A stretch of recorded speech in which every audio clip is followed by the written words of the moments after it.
Olá, você está ouvindo a mais uma série de mensagens do Projeto Capital. O nosso desejo é que você se torne mais parecido com Jesus. Se você quiser conhecer mais sobre a nossa igreja, quem nós somos e a nossa programação, siga-nos no Instagram, @Projeto Capital Brasília.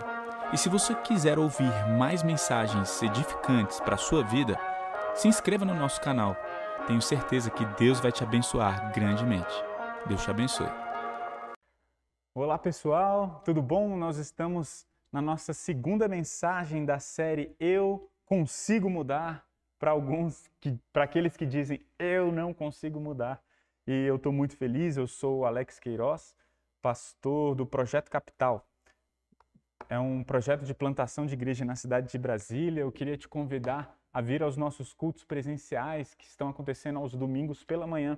Se você quiser mais informações sobre o local, o que nós estamos fazendo, vai lá no nosso Instagram, pegue as informações, tenho certeza que você vai ser muito abençoado e vai ser um prazer enorme te conhecer, ok? Então, vamos lá, nós estamos na nossa segunda mensagem e eu gosto de falar o porquê que a gente faz o que a gente faz, ok?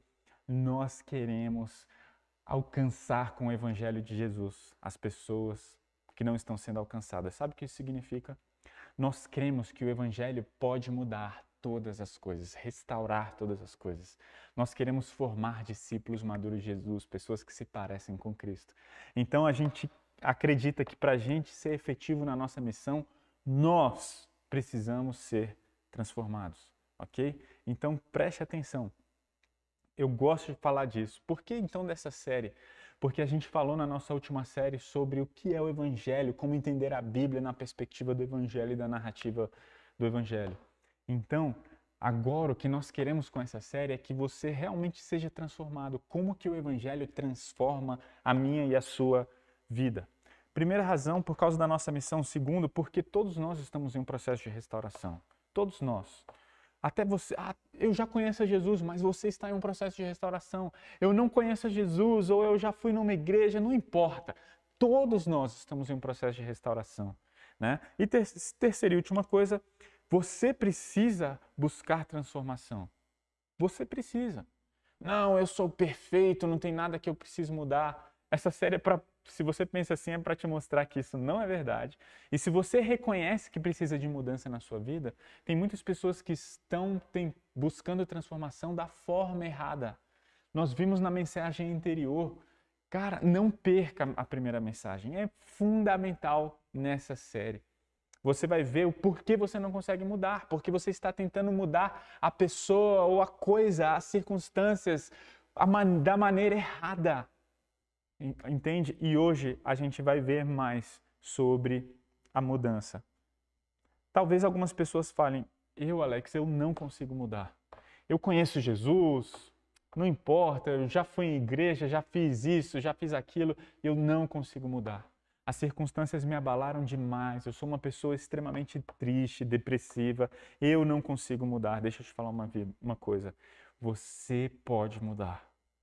Na verdade, a palavra de Deus pode te transformar. A palavra de Deus diz que Deus pode te transformar. Não há nada que Ele não possa transformar. Ele quer transformar a sua vida. Alex, mas eu já tentei. Essa é a segunda razão porque muitas pessoas param de tentar. Porque elas estão tentando, erram. Parece que elas perderam a esperança.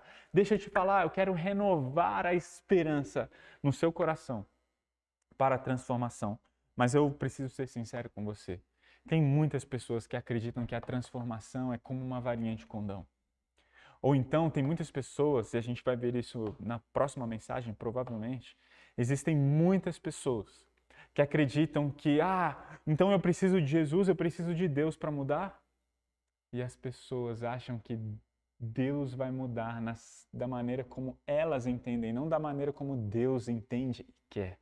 As pessoas querem que Deus mude da maneira como eu quero ser mudado. E isso é um grande erro. Deixa eu te falar uma coisa.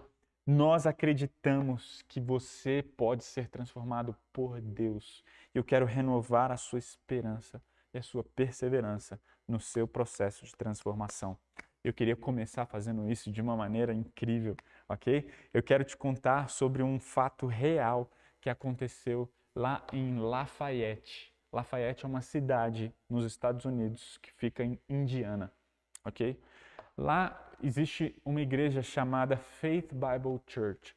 E o meu cunhado, irmão da minha esposa, ele estudou teologia lá naquele lugar, ele fez mestrado em teologia lá. E eu escutei algumas pregações, e uma das pregações do pessoal de lá, eles falam que eles têm um centro comunitário para a cidade. O que é esse centro comunitário?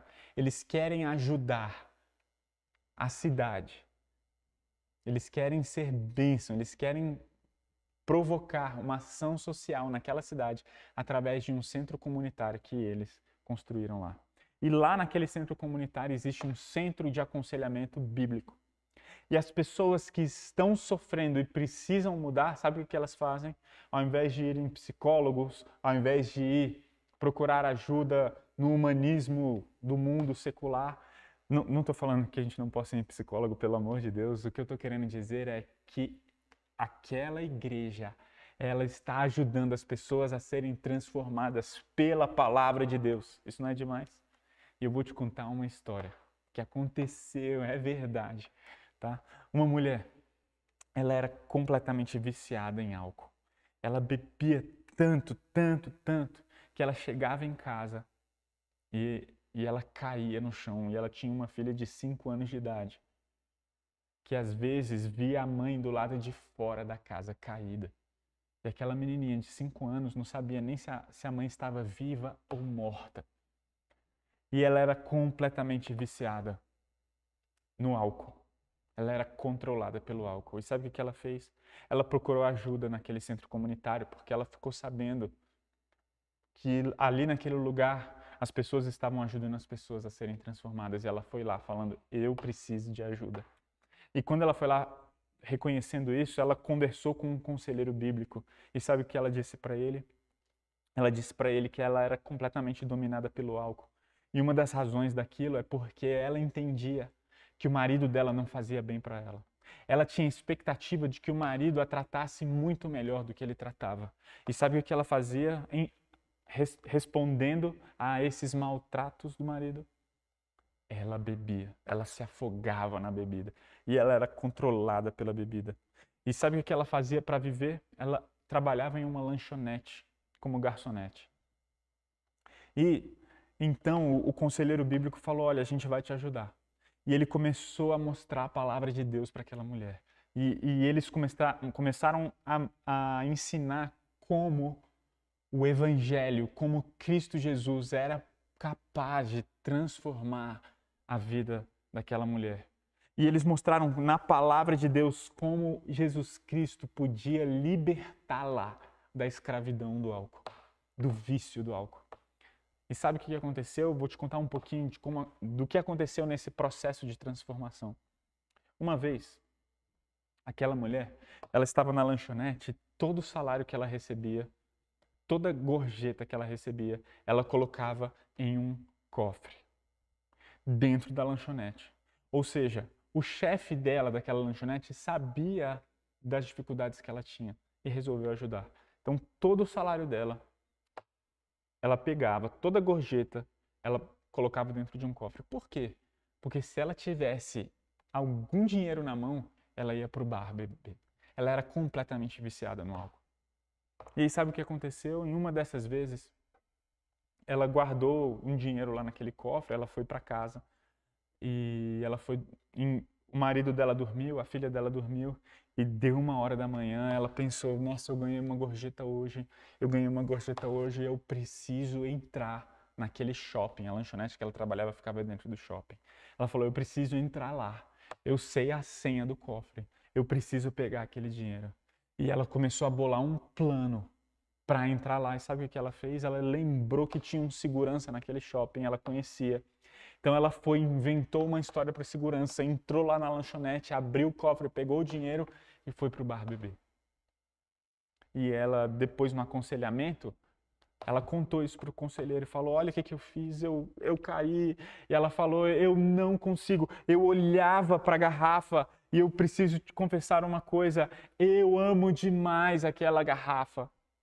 Ela falou, você não consegue entender, eu gosto demais, aquele cheiro me atrai, a maneira como o álcool me faz sentir me atrai. Mas sabe de uma coisa? Sabe o que o conselheiro falou para ela? Falou, sabe por que você não consegue mudar? Sabe por que você não consegue parar de beber? Porque você está tentando parar tarde demais. E falou para ela, você deveria ter mudado, transformado a sua mente e o seu coração muito antes. Sabe o que aquele conselheiro estava dizendo? Aquela mulher, escrava do pecado daquele jeito, se ela visse uma garrafa de bebida na sua frente, ela jamais conseguiria se controlar, ela ia beber. Por isso, o que ela precisava fazer?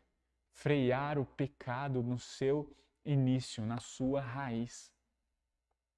Ele falou, você deveria, quando você estava planejando uma maneira de entrar no shopping, abrir o cofre e pegar o dinheiro, lá você devia ter freado os seus desejos. E não quando você estava com uma garrafa na mão. Frear os seus desejos com uma garrafa na mão é praticamente impossível para você. Por isso você deveria ter freado muito antes. E é por isso que hoje a gente vai ver como a gente vai entender a evolução do pecado. Por quê? Porque se nós entendermos a evolução do pecado, a gente vai ver que o pecado, para ele ser consumado, existem algumas etapas. E nós precisamos lutar contra o pecado no seu início. Mas antes de continuar, eu queria te falar uma coisa. Aquela mulher, ela foi exposta a esse texto. Ela entendeu que ela precisava lutar com os desejos do seu coração e ela precisava lutar e vencer o seu pecado logo no início dele. E sabe o que é demais? Aquela mulher está há anos sem beber. Aquela mulher foi transformada. E sabe o que é mais legal ainda? Aquela igreja que tem aquele centro comunitário em Lafayette, Indiana, eles também têm.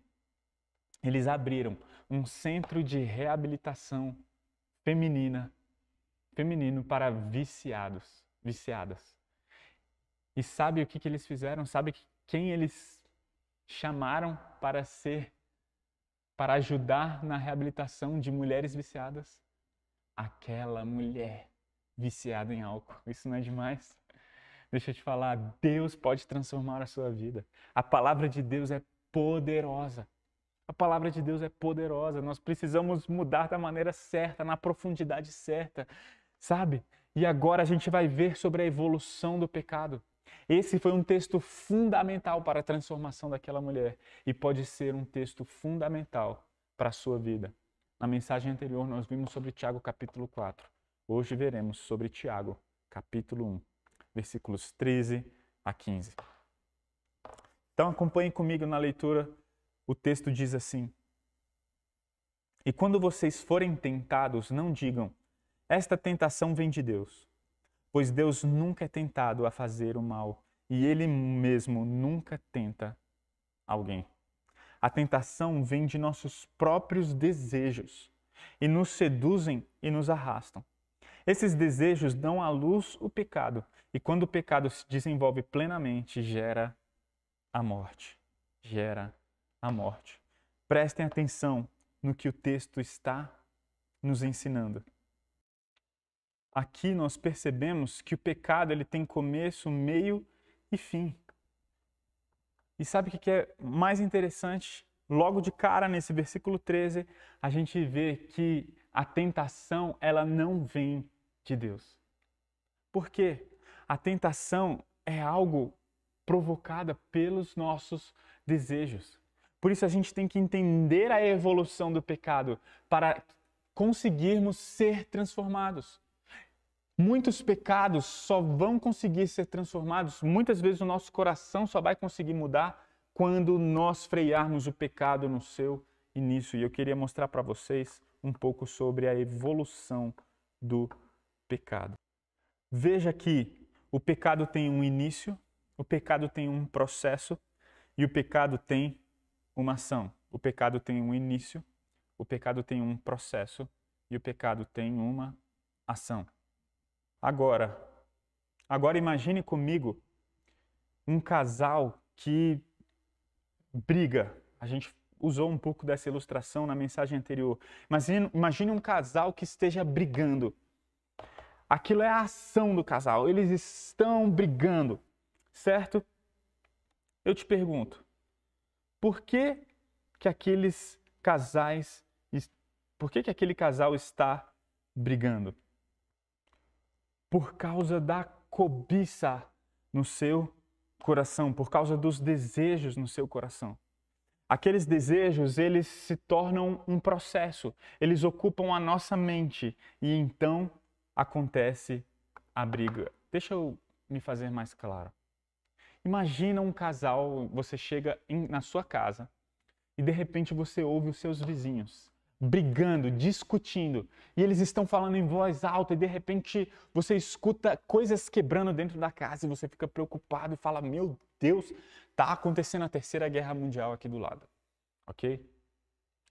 Eu posso falar uma coisa para você, eu sei exatamente como aquele conflito aconteceu, eu sei, de maneira geral eu sei.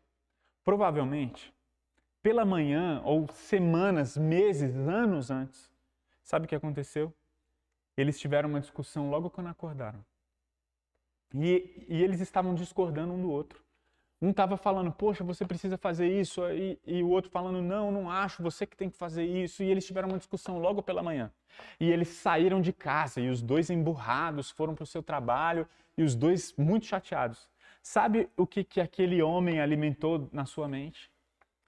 Ele pensava, poxa, minha mulher não me entende. Nossa, minha mulher é uma ingrata. Nossa, minha mulher não me respeita. Nossa, minha mulher, sabe, discorda de mim. Nossa, nós somos muito diferentes. Eu não sei se eu quero ficar com ela. Presta atenção. Eles tiveram uma discussão pela manhã. O que ele alimentou na mente dele durante todo o dia?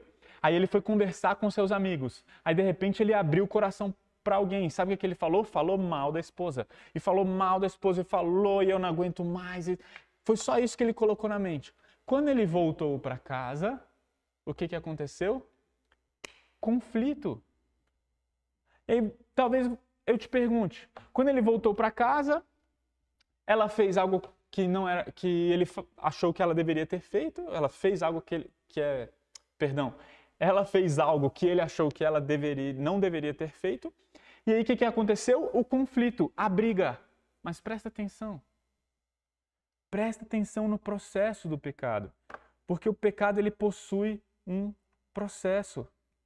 Tem um início na cobiça, nos desejos. Tem um processo que ocupa nos nossos pensamentos. E depois vem a briga. A briga acontece por causa dessa cobiça que ocupa a nossa mente e depois ela gera uma ação. Gera uma ação. Por isso, eu posso afirmar para você que o pecado é um processo. Então vamos lá. Quais são as coisas que nós precisamos entender para que a gente consiga ser transformado? Primeira coisa que a gente precisa entender é isso que eu acabei de afirmar. O pecado é um processo. Agora, por que é tão importante nós entendermos isso? Exatamente por causa do exemplo daquela mulher alcoólatra em Lafayette. Gente, se a pessoa não entender que o pecado é um processo, ela vai tentar mudar no momento errado, vai tentar mudar tarde demais. Sabe, uma pessoa viciada em álcool, ela não consegue pegar uma garrafa de bebida na mão. Uma pessoa viciada em pornografia, ela não vai conseguir mudar se estiver sozinha com internet dentro de casa. Uma pessoa não vai conseguir mudar se ela não alimentar a sua mente para uma mudança durante o dia. Poxa, eu estou tendo um conflito dentro de casa. Se você ficar o dia inteiro pensando mal da sua mulher, pensando mal do seu marido, pensando mal do seu marido, pensando mal do seu marido, e chegar em casa, é óbvio que isso vai gerar um conflito. É óbvio. Você está lutando da maneira errada. Você não vai conseguir não brigar Se você não entender o processo, você freia o processo em seu início. E por que isso é tão importante entender que o pecado é um processo? Porque muitas pessoas não estão resolvendo os seus problemas porque estão apontando o pecado para o lugar errado. Estão apontando o pecado no lugar errado. Foi isso que Tiago disse lá no capítulo 1, versículo 13. Olha, quando vocês forem tentados, não falem eu fui tentado por Deus, porque Deus a ninguém tenta. Tem muitas pessoas que falam, sabe por que eu estou pecando? Sabe por que eu estou fazendo coisas ruins? Por causa das minhas circunstâncias, por causa das pessoas à minha volta. Isso não é verdade. Isso não é verdade. Olha lá o jardim do Éden.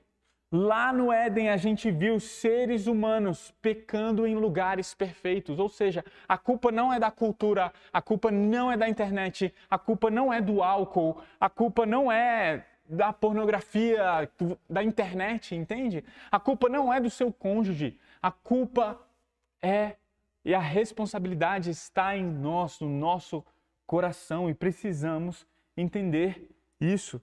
É por isso que a gente tem que entender que o pecado não é culpa de Deus, porque Deus a ninguém tenta. O pecado não é culpa de Deus. É isso que Tiago está falando. Olha, você, para entender, entenda uma coisa sobre pecado. Nunca coloque a culpa em Deus, porque Deus não pode tentar a ninguém. Entende? E aí, olha só o que ele fala no versículo 14. A tentação vem de onde? Se não vem de Deus, vem de onde? Dos nossos próprios desejos. Dos nossos próprios desejos que nos seduzem e nos arrastam. O pecado começa com cobiça. Precisamos entender que o pecado começa com cobiça. O pecado não começa em Deus. O pecado não começa nas circunstâncias. O pecado começa na cobiça. A tentação vem dos nossos próprios desejos, do meu e do seu desejo. Entenda isso. Porque enquanto você não entender que a gente peca por causa dos nossos desejos, nós estaremos encrencados. E os 2 versículos seguintes são fundamentais para entendermos o que significa isso. Tiago disse lá, os nossos desejos nos seduzem e nos arrastam. Nos seduzem e nos arrastam. Sabe o que ele ensina aqui? Eu estou falando Paulo, não sei se estou falando Paulo, mas é Tiago. Sabe o que Tiago nos ensina aqui? Que ele usa a linguagem e verbos que eles utilizavam naquele contexto para pesca. Seduzir e arrastar. E é mais ou menos assim. Eu não sei se você gosta de pescar. Eu gosto de pescar, mas nunca tive isso como um hobby. Eu fui um exímio pescador, tive grandes oportunidades. Mas mesmo sem ser um grande pescador, eu sei falar como funciona uma pescaria. E eu vou te explicar agora. Imagine que você vai pescar, está lá com a sua vara, um anzol e uma isca. Imagine que você coloca uma isca e coloque a vara dentro do rio, do lago, do mar, não importa. O que acontece? O peixe que está lá dentro, ele olha aquela isca, não é? E o peixe, quando ele olha aquela isca, o que ele fala? Você sabe? Você não sabe o que o peixe fala? Eu vou falar para você o que o peixe fala. Ele olha para aquela isca e fala, eu quero isso. Eu quero essa isca. Eu preciso dessa isca. Eu vou fazer o que tiver que fazer. Eu vou lá pegar essa isca. Eu preciso daquela isca. Não é o que o peixe fala? Concorda comigo? E aí ele vai lá e ele pega aquela isca. E ele fala, peguei a isca. Alimentei o meu desejo. Aí de repente ele vai embora.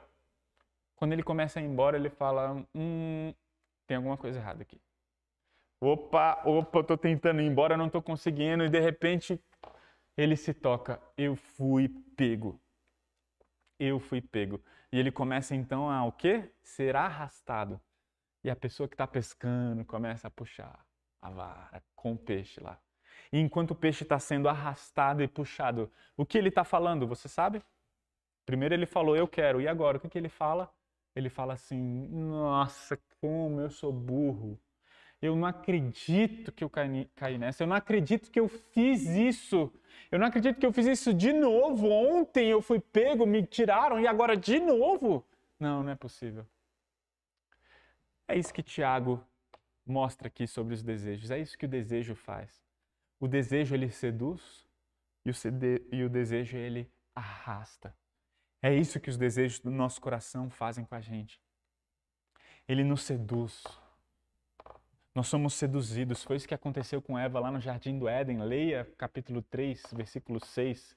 Eva foi seduzida por aquele fruto e arrastada. Ela teve um desejo. Olha lá, capítulo 3, versículo 6 de Gênesis. É isso que acontece com a gente. Nós somos seduzidos pelo nosso pecado. A gente quer ser respeitado, a gente quer sucesso, a gente quer felicidade, a gente quer prazer, a gente quer amor, a gente quer tudo a todo custo. E aquilo nos arrasta, aquilo nos domina. E é por isso que precisamos entender que eu faço o que eu faço, porque eu quero o que eu quero. Talvez algumas pessoas falariam, poxa, eu não controlei o que eu queria. É verdade. Sabe por que você não controlou o que você queria? Por causa da tentação. E é isso que Tiago está tentando nos ensinar aqui. A tentação é algo extremamente poderoso. A tentação é poderosa, perdão. A tentação é poderosa para nos atrair e nos arrastar. Por isso precisamos estar com os olhos atentos. Precisamos ficar atentos. Você quer ver só uma ilustração básica? Instagram. Imagine que você pegue o Instagram e muitas pessoas falam, não, eu não sou viciado em Instagram, não. Instagram para mim é só um hobby, né? E tem muitas pessoas que falam, tô cansado. O que você faz? Você abre um Instagram. E o que você faz no seu Instagram? Fica rolando lá, pra cima. Deixa eu ver a vida de fulano. Aí, de repente, o que acontece? Você tá lá no seu Instagram, sem pretensão nenhuma, né? Tranquilamente, está descansando. Aí, de repente, você vê alguém e você fala, cara, olha onde essa pessoa tá, que viagem legal, mano. Pô, tem uns 5 anos que eu não tiro férias, né? Nossa, mano, que lugar legal. Aí você começa a ir pro lado, né? Nossa, ele tá acompanhado de fulano, ciclano. Pô, nem me chamaram, mano. Poxa, mano. Aí olha só. Você estava ali no Instagram sem pretensão nenhuma, né? Aí você vai pro lado, aí de repente você vê a comida massa que eles estavam comendo lá na viagem. Você, meu irmão, tem 1 ano que eu não como sushi, mano. Que vontade de um rodízio e tal. Percebe o que está acontecendo? Aí você começa a ser dominado por aquele desejo. Aí você desliga o Instagram. Você nem sabe disso. Mas você está mais triste. E você tá, mano, não sei o quê. Aí vem algum parente seu, você tá bem? Não, tô bem. Não, você tá parecendo desanimado? Eu nem sei por quê. Nem sabe por quê. Nem mal ele sabe que é por causa do Instagram. Entende? Ele tá lá no Instagram e aquilo fez um mal danado para ele. E ele vai dormir. E ao invés de estar grato a Deus por tudo que Deus tem feito, pela salvação em Cristo Jesus, por tudo que Deus é, pelas bênçãos de Deus, o que aquela pessoa tá? Ela vai dormir pensando no quê? Poxa, mano, eu não viajo há um tempão que eu não vou no sushi. Pô, precisava de um sushi, mano. Pô, precisava de uma viagem. Pô, preciso mudar de amigos, preciso disso, daquilo. Você tá entendendo? Meu, sem pretensão nenhuma é isso que acontece. E os desejos começam a nos seduzir. E nos controlar, e nos arrastar. Entende? Tem pessoas que são seduzidos por fotos de famílias lindas. Poxa, a minha família não é assim. Poxa, nossa, aquela mãe tem um monte de empregada e pode fazer um monte de coisa. Aquela mãe tem diarista, tem ajuda em casa. Nossa, tem ajuda... Você está entendendo? Gente, o nosso coração começa a ser dominado por esses desejos. E a gente fala, eu preciso de mais dinheiro. E começa a colocar o foco nas circunstâncias, nas pessoas, no que eu preciso. Começa a ser ingrato, começa a desejar, começa a ficar triste.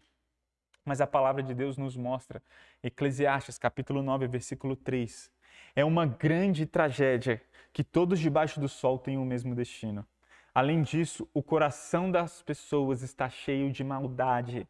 Elas seguem seu próprio caminho de loucura, pois não há nada adiante senão a morte. O nosso coração está cheio de maldade. A gente não sabe disso. A gente acha que é só um desejo bobo, a gente acha que é só alguma coisa boba, mas na verdade nós precisamos cuidar do nosso coração. Provérbios 5:22 diz: o perverso é cativo dos próprios pecados. São cordas que o apanham e o prendem. E aqui Salomão utiliza a mesma ideia. O apanham e o prendem, o seduzem e o arrastam. Sabe? É isso que o pecado faz comigo e com você.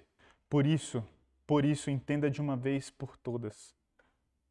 Entenda de uma vez por todas. Sabe por que talvez você não consiga mudar?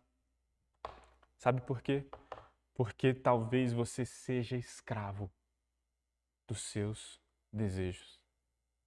Você é escravo dos seus desejos. Enquanto você não deixar Deus, Jesus, dominar os seus desejos, você não vai mudar.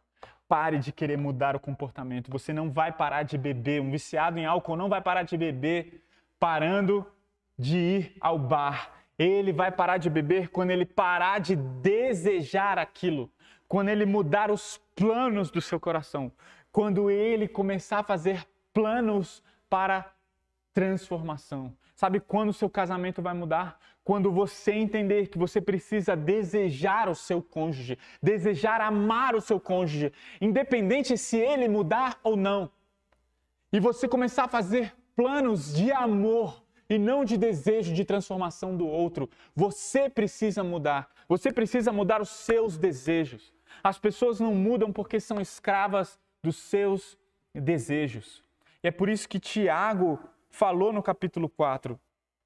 Ele falou isso, ele primeiro usou essa metáfora. A tentação vem dos nossos próprios desejos. Nós somos tentados por causa dos nossos desejos, que nos seduzem e nos arrastam. E logo depois, o que ele fala? E esses desejos dão à luz ao pecado.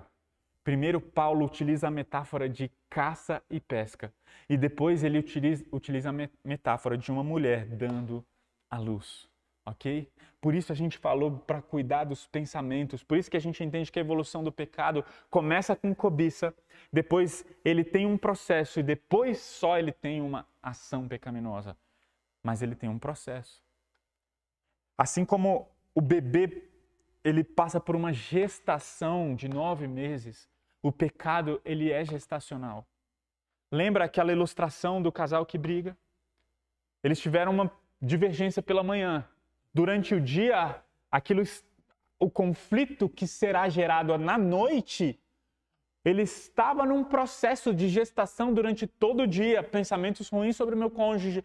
Ao invés dele colocar na sua mente, eu preciso amar o meu cônjuge, eu preciso ganhar o meu cônjuge, eu preciso de alguma forma corresponder às expectativas do meu cônjuge, eu preciso mudar. O que estava na cabeça dele? O meu cônjuge precisa mudar, eu não aguento mais meu casamento, eu vou pular fora do meu casamento. Quando ele chega em casa, o que acontece? Explosão, ação, gritaria, brigas, que começou com a cobiça.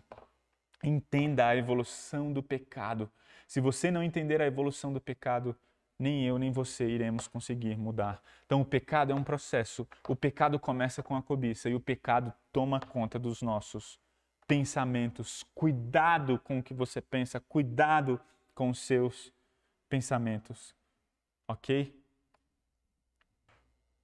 Martinho Lutero disse: não podemos impedir que os pássaros voem sobre nossas cabeças, mas podemos impedir que eles façam ninhos sobre elas. Entende o que Martinho Lutero estava falando? Talvez você vai pegar o seu Instagram e de alguma forma, sem pretensão ou sem intenção, você vai ver alguma coisa e aquilo vai te causar um desejo esquisito. Talvez você vai ter algum desejo. Você não pode impedir que pássaros pousem na sua cabeça. Mas você pode impedir que eles façam um ninho. Quando isso acontecer, afaste isso. Quando você estiver pensando coisas ruins sobre pessoas, coloque pensamentos de gratidão e amor no lugar daqueles pensamentos ruins. Ao invés de ficar pensando o tempo inteiro, por que Deus não faz isso comigo? Por que as coisas não acontecem para mim? Comece a louvar e a agradecer a Deus. Comece a ser grato pelo sacrifício de Jesus, entende? Essa é a transformação que deve acontecer. A transformação só acontece na ação se transformarmos a evolução, se mudarmos, se lidarmos com a evolução do pecado no seu início. Sabe, Provérbios capítulo 4, versículo 23, Salomão disse: acima de todas as coisas, sobre tudo que se deve guardar, guarde seu coração, pois ele dirige o rumo de sua vida. Você entende?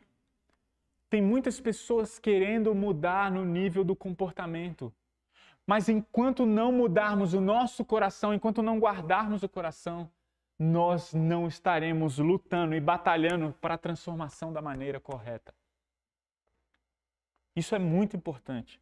Tem homens que gostam muito de carros, mulheres também, mas na maioria homens, gostam de carros, cuidam dos carros, limpam o seu carro constantemente, do lado de dentro, do lado de fora. Se tiver criança, então, aí a atenção é dobrada, porque criança suja o carro o tempo inteiro, meu Deus.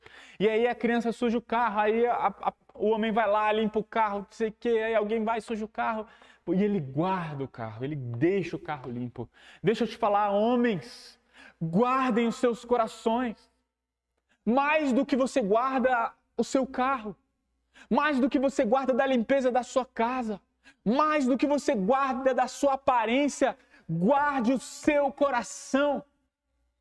Porque é do seu coração que procedem as fontes da vida. É do seu coração que dirige o rumo da sua vida. Por isso, guarde o seu coração, cuidado com o que você vê, cuidado com o que você pensa, cuidado com o que você fala, cuidado com o que você ouve, cuidado com conselhos. Você já está, às vezes, mal no seu casamento e você vai ouvir conselhos de pessoas, você tem que ser feliz, sai de perto dessa pessoa. Não faça isso, não entregue os seus ouvidos a Satanás.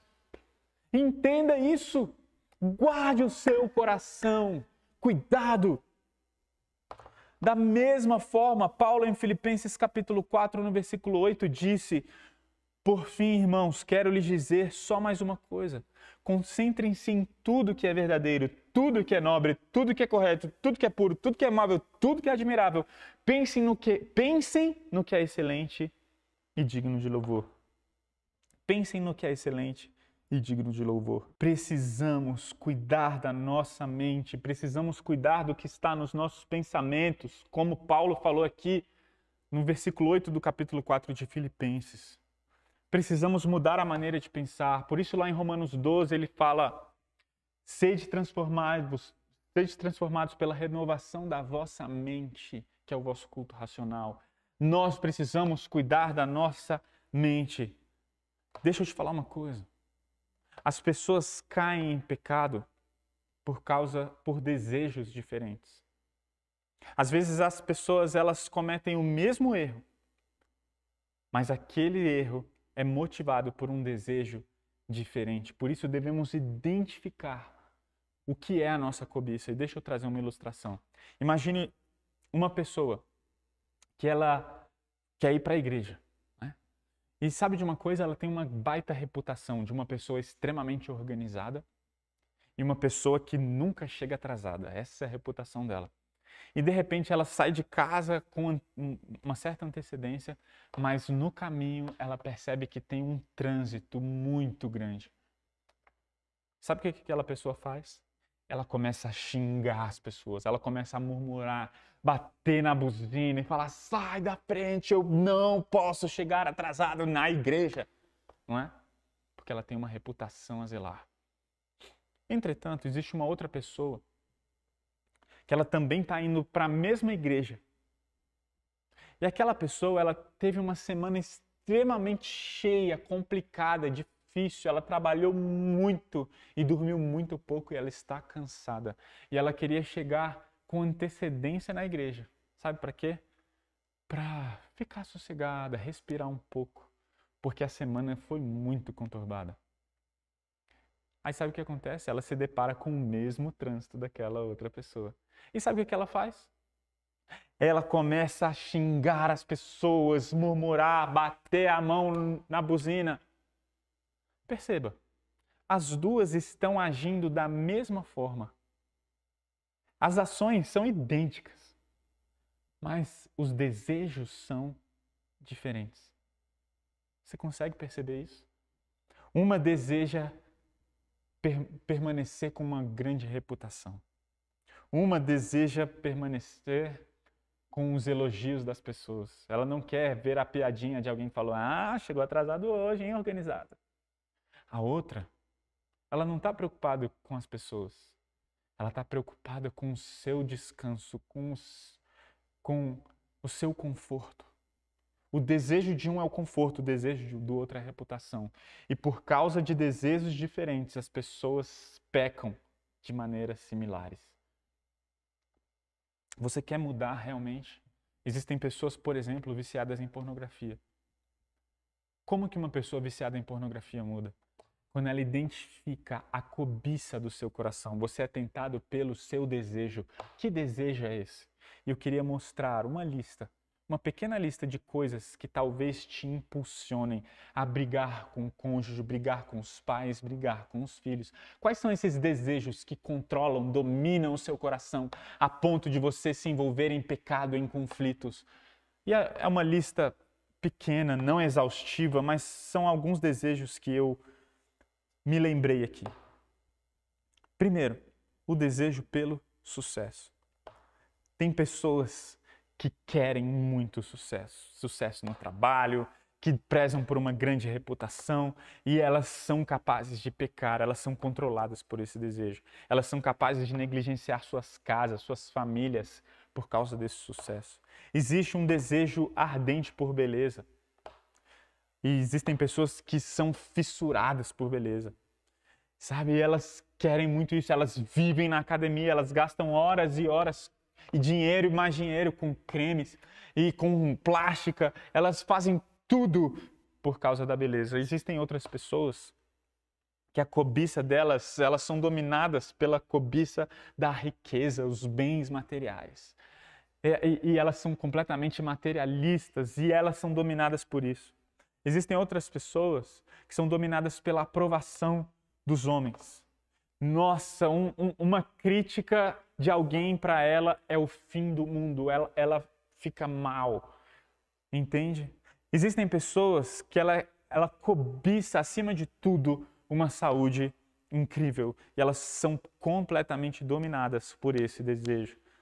Existem outros que é pela apreciação dos outros, pessoas gostam de ser apreciadas, amadas. Tem pessoas que gostem delas, que amam, veneram o fato de serem amadas, de serem pessoas incríveis, receber elogios. Existem outras que são completamente controladas por segurança e controle. Existem pessoas que fazem toques repetitivos, que fazem coisas repetidas porque elas querem segurança. Elas verificam a mesma coisa 200.000 vezes. Existem pessoas que almejam o controle e quando elas estão fora de controle, elas perdem completamente o controle. Existem pessoas que são dominadas pela felicidade. Nossa, isso tem escravizado a nossa geração. O momento de hoje, o mundo pós-moderno, são pessoas completamente hedonistas, a felicidade é acima de tudo. E existem pessoas que são dominadas pela gratificação imediata e pelo prazer. Essas são as pessoas. E esses são alguns dos desejos que dominam o seu coração. Por isso que a gente está falando, entenda a evolução do pecado sexual, entenda qual é a cobiça, ao invés de mudar o comportamento, entenda o que te leva a fazer o que você faz, porque você faz o que você faz, porque você quer o que você quer. O pecado é um processo, o pecado começa com cobiça, o pecado toma conta dos pensamentos, o pecado gera ações destrutivas, o pecado gera ações destrutivas. E aí, a gente vai então para o final de Tiago, que diz: esses desejos dão à luz ao pecado, e quando o pecado se desenvolve, plenamente gerar morte. Gerar morte. Por isso, a gente precisa identificar o início do pecado, já que o pecado é um processo. Qual é o desejo que controla o seu coração? Como esse desejo está ocupando a sua mente? E aí, no final, as ações vão ser apenas reflexos daquilo que você almeja e deseja mais do que todas as coisas. 1 Coríntios, capítulo 10, versículo 13, Paulo falou assim: e quando vocês forem tentados, não digam, esta tentação vem de Deus, pois Deus nunca é tentado a fazer o mal, e Ele mesmo nunca tenta alguém. A tentação vem de nossos próprios desejos. Perdão. 1 Coríntios capítulo 10, versículo 13 diz: as tentações em sua vida não são diferentes daquelas que outros enfrentaram. Deus é fiel e Ele não permitirá, preste atenção nessa promessa, Deus não permitirá tentações maiores do que vocês podem suportar. Quando forem tentados, Ele mostrará uma saída para que consigam resistir. Você vê que coisa maravilhosa, e aqui a gente já está caminhando para o final. Olha só, é verdade. Os nossos desejos, eles realmente têm o poder de controlar a nossa vida. A gente tem que tomar cuidado com essa cobiça. É verdade, Deus não tenta ninguém, nós somos tentados pelos nossos próprios desejos. Mas olha o que a palavra de Deus diz. A palavra de Deus diz que Deus nunca permitirá que a gente seja tentado além daquilo que a gente possa suportar. E Ele promete que sempre que nós formos tentados, Ele vai mostrar uma saída. Ele vai mostrar para a gente uma maneira de sermos salvos, de vencermos a tentação. E eu queria mostrar para vocês um exemplo. O exemplo de uma pessoa que estava passando por tentação. Uma pessoa estava passando por uma tentação. E Deus a livrou.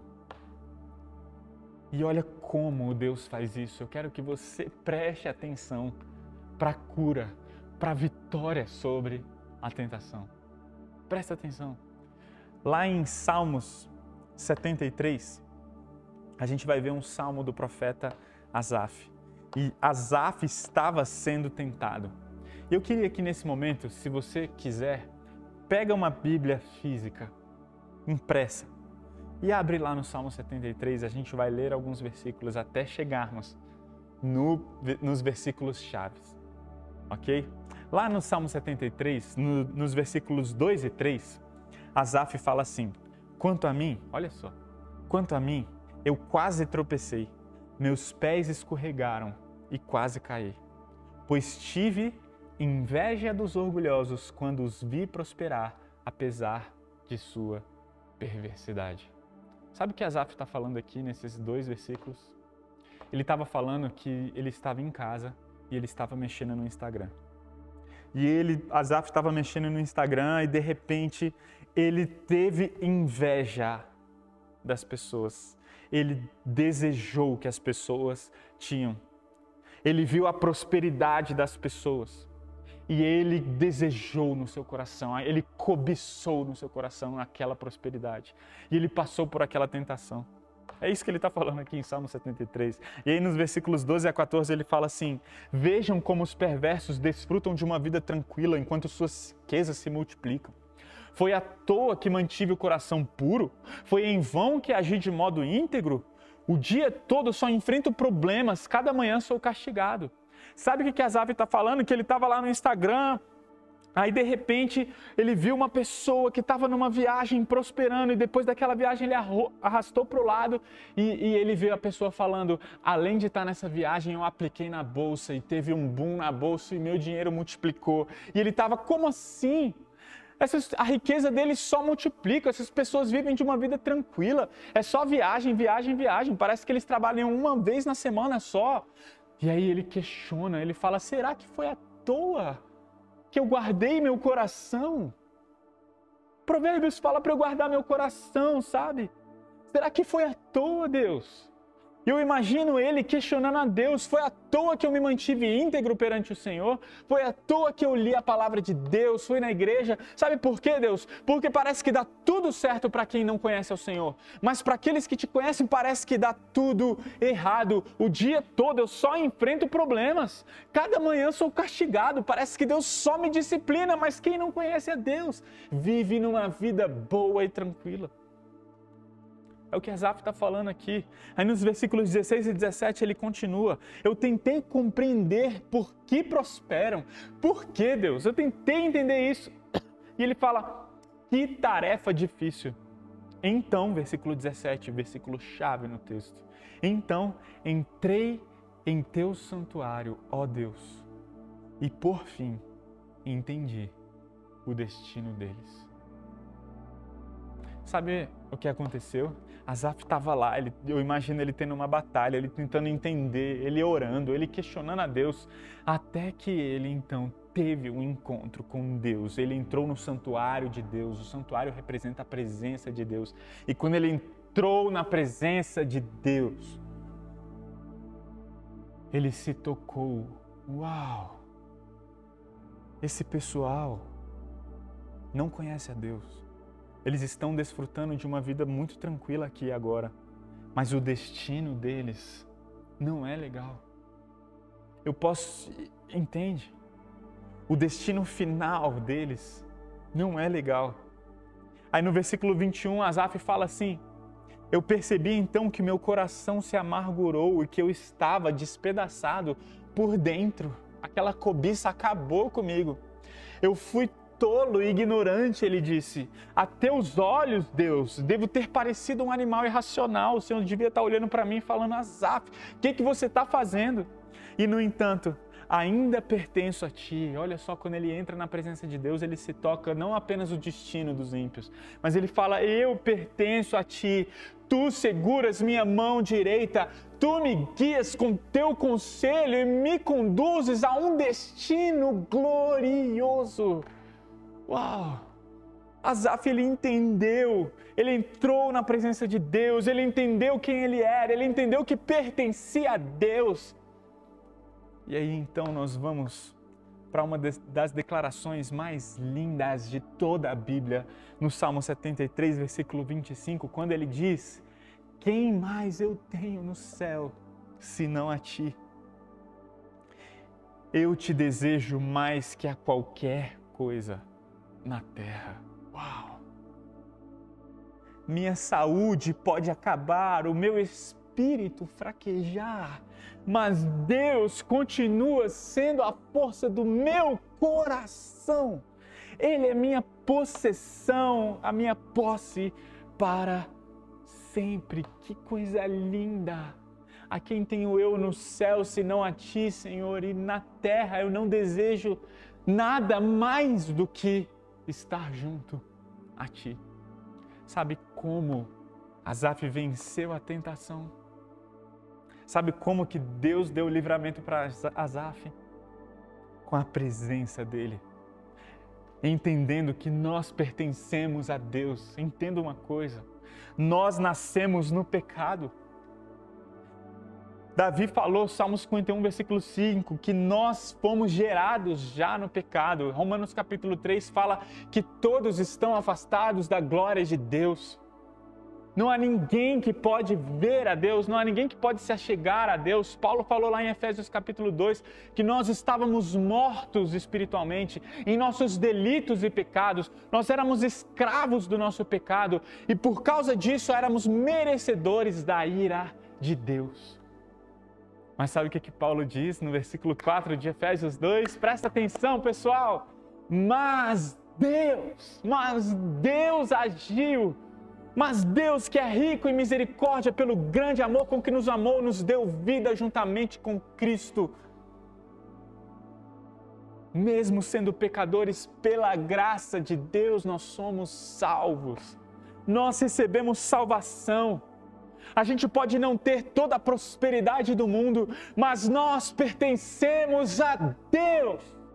Nós podemos não ter todos os deleites da terra, mas nós nos deleitamos no Senhor. Sabe quando você vai ser transformado? Quando você transformar a sua cobiça pelo desejo de estar junto a Deus mais do que todas as coisas na terra, como disse Asaf aqui. Sabe quando você vai ser verdadeiramente transformado? Quando você frear o seu pecado no início. Como? Transformando o seu desejo. Quando você declarar: a minha saúde pode acabar, o meu espírito fraquejar, mas Deus continua sendo a força do meu coração. Ele é minha posse para sempre. Ele é a coisa mais importante que eu tenho. Eu posso não ter um cônjuge que me respeita, eu posso não ter uma família perfeita, eu posso não ter filhos perfeitos, eu posso não ter pais perfeitos, eu posso até não ter um emprego perfeito, eu posso não ter dinheiro suficiente, eu posso lutar e lutar e lutar todos os meses para pagar a conta, mas tem uma coisa que eu tenho: eu pertenço a Deus, eu tenho Jesus. Por isso Paulo mencionou lá em Filipenses capítulo 3, eu considero todas as coisas como esterco se comparado a conhecer a Cristo Jesus. Nada pode superar isso. Jesus é o nosso maior bem, Jesus é o nosso maior prazer. Por isso Paulo falou lá em Gálatas 6,14, ele falou que eu me glorie somente na cruz de Cristo, pois eu estou morto para o mundo e para mim mesmo. Enquanto você não mudar os seus desejos e a sua cobiça nessa perspectiva, nessa profundidade, você nunca vai experimentar a plenitude da transformação que Deus quer fazer na sua vida. Ele quer restaurar a sua vida. E sabe como isso vai acontecer? Quando você reconhecer que você precisa amar a Deus mais do que todas as coisas dessa terra. Quando a coisa que você mais deseja for Deus. Vamos orar. Senhor, que mensagem. Eu quero que isso transforme a minha vida, Deus. Eu peco, eu brigo. Sabe por quê, Deus? Porque eu não te desejo mais do que todas as coisas. Tira, Deus, o meu eu do centro do meu coração. Que a cruz de Cristo seja a minha glória, a minha alegria e minha satisfação. E transforme, Deus, cada pessoa. Ajude as pessoas que estão ouvindo essa série, essa mensagem, a serem transformadas para a honra e glória do Teu nome, para a honra e glória do nome de Jesus. Nós precisamos de Ti, Deus. Sem Ti não podemos fazer coisa alguma. Não podemos nos mudar, nos transformar. Nós precisamos de Ti. Em nome de Jesus, Pai.